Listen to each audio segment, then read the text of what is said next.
Comigo aqui no estúdio, nosso analista de economia e de mercado, Rodrigo Loureiro. Bom dia, Rodrigo. Bom dia, Marcelo. Sextou? Sextou, graças a Deus. Vamos falar então do dólar. Parece que tem uma leve alta nessa abertura aí, né? Uma leve alta. Voltou a operar acima dos R$ 5,70. Ontem tinha fechado abaixo desse valor. Hoje já subiu um pouquinho, está com uma alta bem tímida, tá? 0,14% nesse momento. Nada que preocupe o real, pensando numa desvalorização da moeda brasileira. 0,14% de alta do dólar, R$ 5,70. Ganha um pouquinho de força, mas se mantém bem estável. Aliás, a semana inteira o dólar flutuou ali entre 5,68 e 5,72. Está ali na média, 5,70, Marcelo. Rodrigo, como é que está o pré-market americano? Eu vi a última vez que Olha você falou só. agora, o Dow Jones andando de lado ali, né? Está andando de lado. Vamos atualizar aqui, eu vou até atualizar meu terminal. Ó, S&P 0,25% de queda, Dow Jones 0,45% de queda, ampliou essa queda, tá, Marcelo? Estava tudo quase operando de lado, nesse momento o Dow Jones operando com 0,45% de queda. E a Nasdaq também estava ali 0,04%, 0,05% de queda, nesse momento 0,34% de queda, vai caindo um pouquinho mais o pré-market americano, lembrando que tem resultado de Google, o Google no caso a Alphabet, um belo tem resultado, da né? Intel, exatamente, mas os investidores estão preocupados com o que vai vir por aí, né, Marcelo? Tem essa batalha legal envolvendo a Alphabet, pode ter que se desmembrar, isso preocupa os investidores. Então muita coisa vai acontecer no mercado americano hoje, a gente vai ficar de olho, pré-market por enquanto um pouquinho preocupado, números vermelhos. Parece que está assim, com compasso de espera, né? Tipo, ó, o que será que vai acontecer hoje, né? Tá todo mundo de olho, o clima de sextou só depois que o mercado fecha. Por enquanto, está todo mundo olhando quais vão ser as repercussões dos resultados da Alphabet, quais vão ser as repercussões dos resultados da Intel. A Intel divulgou um guidance que preocupou os analistas, próximos resultados não devem ser tão bons, pelo menos a Intel já estima isso. E também a gente vai ficar de olho nas ações da Tesla, porque a BYD reportou resultados, novamente a BYD com bons números. E aí a Tesla fica muito pressionada, é a principal competidora da empresa chinesa e é uma empresa que está sofrendo bastante. Enquanto a BYD vai ganhando espaço em outros mercados, principalmente no mercado europeu, a Tesla está perdendo mercado, está perdendo espaço. E a gente vai ficar de olho em como que a Tesla está reagindo. Também tem notícia de Meta, tem notícia de várias outras empresas no mercado americano, a gente vai ficar de olho, Marcelo. Mas a grande notícia do dia, Rodrigo, é que a gente amanheceu hoje um país rico, né? Exatamente. Você viu? Não, é maravilhoso. E quem está dizendo é uma pessoa que tem toda a credibilidade nesse momento, que é o Donald Trump. Não, quem vai negar algo que ele diz, né? Não, exatamente. Hoje o Brasil é outro país. Não, tá todo mundo feliz, tá todo mundo ali sem dívida, tá maravilhoso. O Brasil é o país mais rico ali, um dos países mais ricos do mundo, enriqueceu muito com as tarifas cobradas contra os Estados Unidos. Na visão do Donald Trump, a gente está voando, viu, Marcelo? Exatamente. Antes fosse, né? Seria maravilhoso. Não, e ele também não cita o fato de que, além de tudo, os Estados Unidos têm superávit comercial com o Brasil. Exatamente. Eles vendem mais para a gente do que a gente vende para eles, porque nesse mundo que só existe na cabeça do Trump, o Brasil começou a cobrar tarifa, enriquecer, só exportar para os Estados Unidos, e não importar nada, mas esse é um argumento que não para de pé por 5 minutos. Né? Não faz nenhum sentido, Marcelo. Não é a primeira vez que Trump ataca outros países, falando que os países enriqueceram às custas dos Estados Unidos. Quando ele lançou essas tarifas, quando ele criou essa guerra comercial toda, ele falou que muitos países exploravam os Estados Unidos por conta dessas tarifas. E aí, na visão do Trump, quando ele gera essa guerra tarifária, era uma reciprocidade. Trump estava respondendo ao que o mercado pedia. Mas a verdade é que Trump jogou uma tarifa muito alta contra diversos outros mercados. O que Trump não esperava é que fosse haver uma retaliação. Era óbvio que isso fosse acontecer, e aconteceu. Vários países se enfureceram e falaram, se os Estados Unidos querem tarifar a gente vai tarifar os Estados Unidos. E aí você teve o início dessa guerra comercial. Trump, vendo isso, deu uma pausa, fez uma pausa de 90 dias para negociações, só que nem todo mundo quer negociar, o que a gente está vendo com a China. A China agora já não quer mais negociar com o Trump, ou é tarifa do jeito que a China quer, ou não tem negociação, vamos continuar com essas tarifas altas de mais de 100%, a China tentando fazer jogo duro, também irritada com a postura do governo americano. e aí a gente fica nesse compasso de espera. Por enquanto, para o Trump, está todo mundo rico, menos os Estados Unidos. Exatamente. Vamos falar de alguns países, por exemplo, que são pivô dessa guerra comercial, tá? Vamos pensar na hipótese, a China enriqueceu? A China teve um crescimento bastante expressivo nas últimas décadas, né? Cresceu em muitos momentos acima de 2 dígitos, mas se você pegar, por exemplo, a renda per capita da China hoje, que é de 12 mil dólares mais ou menos, comparar com a dos Estados Unidos, que é de 80 mil dólares, você vê que falta muito para a China chegar perto do nível de prosperidade dos Estados Unidos. A grande maioria da população chinesa é considerada pobre, se você pegar uma métrica aí que compare com a mediana da população americana. Então, assim, não dá para você dizer que a China ficou rica ou mais rica que os Estados Unidos. Dá para dizer sim, que ela se desenvolveu bastante. Se você pega um outro país aí, Vietnã, que também aplicava taxas altas de importação para os Estados Unidos. Vietnã tem uma renda per capita de 8 mil dólares, Brasil 10 mil, Estados Unidos 80 mil, quer dizer, nenhum desses países enriqueceu a ponto de superar os Estados Unidos, porque o discurso do Trump é assim, olha, a gente está passando dificuldade aqui porque esses países estão tão ricos às nossas custas. Sim. E isso não para de pé, Rodrigo, porque assim, primeiramente, se você comparar a média de renda da população americana com todos esses países que ele está, entre aspas, perseguindo aí, não tem comparação. Segundo, que os Estados Unidos, nesse momento, vivem uma situação de pleno emprego. Sim. O grande problema dos Estados Unidos hoje, e isso eu acho que é consenso, é a questão dos preços. A inflação teve alta durante um bom tempo, agora está caindo, mas o patamar dos preços está alto. Eles estão pagando preços que eles não estavam acostumados a pagar. Agora, no que uma guerra comercial vai ajudar nisso, né? No que você taxar produtos vindos do exterior vai ajudar nisso? Não vai baixar os preços. Aí você não tem que perguntar para mim, você tem que perguntar para o Donald Trump, viu, Marcelo? Mas olha só, é muito difícil tentar entender o que está passando na cabeça do Donald Trump, porque realmente essa estratégia dele não para de pé.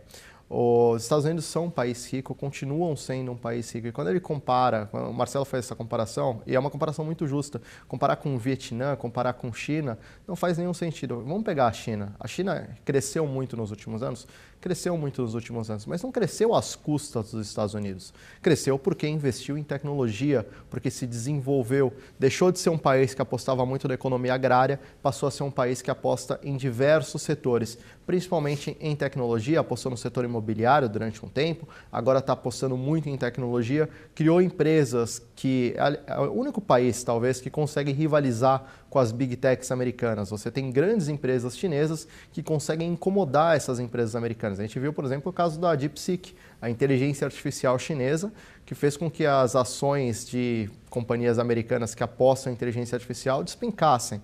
Então você tem a ByteDance, que é a dona do TikTok, que também incomoda muito a Meta. Então a China se desenvolveu porque apostou em tecnologia. Ela não ficou rica às custas dos Estados Unidos. O Vietnã não ficou rico às custas dos Estados Unidos. O Vietnã nem ficou rico, né? Nem ficou rico. Se desenvolveu um pouco. Exato, se desenvolveu um pouco, como tem que se desenvolver. Acho que todo país tem que se desenvolver. E tem mais, né? Esse modelo aí de produção é um modelo que é muito conveniente para os Estados Unidos. Porque boa parte dessa produção que está no Vietnã, os lucros voltam para os Estados Unidos. Exatamente. Porque a sede das empresas está lá. Você ganha, por exemplo, empregos com muito mais valor agregado nos Estados Unidos. Pega o iPhone, por exemplo, o design, o desenvolvimento, que são empregos que pagam muito bem. É tudo nos Estados Unidos. A comercialização, todo o lucro vai para lá. Exato. Na China é feita a produção. Ok, produzir um iPhone é algo que exige um pouco mais de tecnologia. Você vai gerar empregos para engenheiros também na China. Você vai dividir um pouco dessa riqueza com a China. Mas o grosso do lucro vai para os Estados Unidos. Vietnã a mesma coisa. Vietnã produz muita roupa, muito calçado. Você pega empresas grandes como Nike, como Adidas, todas têm produção no Vietnã. Só que eles fazem o design nos Estados Unidos, eles fazem o marketing nos Estados Unidos e eles levam para o Vietnã apenas para produzir o sapato. E depois o lucro volta para os Estados Unidos. Quer dizer, não dá para você fingir que os Estados Unidos são inocentes nessa brincadeira, que eles estão sendo passados para trás, né? Como ele gosta muito de usar essa metáfora, estão tirando vantagem da gente. Isso não faz o menor sentido. Não faz o menor sentido, não para de pé realmente, Marcelo. E olha só, quando a gente pensa não só na Apple, que aposta no mercado asiático para produzir muitos dos seus produtos, muitos dos componentes. A Nike, por exemplo, utiliza o Vietnã como um país ali para fabricar vários dos seus produtos que são depois exportados para os Estados Unidos. E aí você tem o Trump reclamando disso. O Trump quer trazer a produção para dentro dos Estados Unidos. Só que o americano quer realmente trabalhar nessa linha de produção? Essa é a grande questão. Tem emprego para o americano nessa linha de produção? Não sei. Sinceramente, eu não sei. Por quê? Porque não são salários altos. Para a Nike fazer um produto nos Estados Unidos pagando o que o americano quer, ela vai ter que elevar muito o custo do seu produto e aí vai fazer sentido para a Nike, na estratégia da empresa, um casaco, um tênis, ele vai ficar muito mais caro. Então, faz sentido? Talvez não faça. Por isso que a Nike aposta nesses mercados asiáticos, aposta em outros mercados. Não só a Nike, várias outras empresas. Eu nem vou citar só a empresa americana, a Adidas é outra empresa que aposta muito no mercado asiático. Então, a gente tem que ponderar tudo isso, colocar tudo isso na balança. O Trump quer levar essa produção para os Estados Unidos, mas a que custo? Será que as empresas realmente vão aguentar produzir nos Estados Unidos? A maioria delas não, por isso que elas produzem lá fora. E aí você tem essa grande discussão em torno da guerra tarifária. Você tarifa os países, as empresas sofrem, você traz as empresas para os Estados Unidos para produzir dentro dos Estados Unidos, as empresas também sofrem. Encontrar um meio de campo em toda essa história que é a grande função do Trump, viu, Marcelo? Rodrigo, tem um outro aspecto aí também nessa coisa das tarifas, né? Se você pegar de maneira aleatória, como o Trump faz, e dizer assim, ó, vou taxar 10% todo mundo. Aí você está taxando, inclusive, alguns dos países mais pobres do mundo. Sim. E tem um consenso internacional no comércio, principalmente por parte das nações mais desenvolvidas, de usar o comércio para ajudar alguns países a não serem tão miseráveis. A gente pega, por exemplo, um país como a República Democrática do Congo. É um país com uma população gigantesca. Eu tenho dado aqui, quer ver? Olha só, tem 94 milhões de habitantes. Olha só o tamanho desse país. E tem uma renda per capita baixíssima, de $500. $500. A renda per capita do Brasil, $10 mil. Estados Unidos, $80 mil. República Democrática do Congo, com 90 milhões de habitantes, $500. E aí você pega o PIB total deles, o PIB total deles é de 77 bilhões de dólares. Isso significa o quê? É menor do que o PIB da maioria dos estados brasileiros. Então, ainda que a República Democrática do Congo colocasse, vamos supor aí, eu não sei o que eles produzem, mas colocassem 100% de tarifa para impedir a importação de milho, vamos supor, tá? Um exemplo bem básico. O que eles produzem de milho para exportar é uma fração mínima, uma coisa ridícula, que não vai afetar o comércio internacional de milho, não vai fazer com que agricultores de outros países passem necessidade, mas que para eles é muito importante. Para eles é muito importante exportar aquele pouquinho que eles conseguem e proteger aquele mercado, porque é um país miserável. É justo você aplicar uma tarifa de 10% para esse país miserável ter acesso ao seu mercado? Não é justo. E qual que seria a diferença que isso vai fazer? A diferença prática, Marcelo, que vai fazer no PIB dos Estados Unidos essa tarifa contra o Congo? É uma diferença mínima, uma diferença que é quase imperceptível para o PIB dos Estados Unidos. Quando você tem uma guerra comercial entre Estados Unidos e China, é entendível. Aí você, os argumentos de Trump e do governo chinês, aí você pode discutir, você pode ponderar se eles estão certos ou não. Não, mas e também assim, tem ponto de discussão racional, né, Rodrigo? Sim. Porque assim, eu concordo com o Trump quando ele diz que o superávit da China é muito grande. Com certeza. Mas tem 1 milhão de maneiras de você tentar solucionar isso pacificamente, sem causar todo esse problema que está sendo causado. E não dá para comparar, por exemplo, a situação da China com a situação da grande maioria dos países. Não dá. Então, é um pouco disso que eu tô falando. Assim, você criar uma guerra comercial com a China, criar uma guerra comercial não seria o certo. Mas você querer discutir as tarifas contra a China, ok, é entendível, é aceitável. De uma forma mais diplomática do que está sendo feita, seria o cenário ideal, mas faz sentido.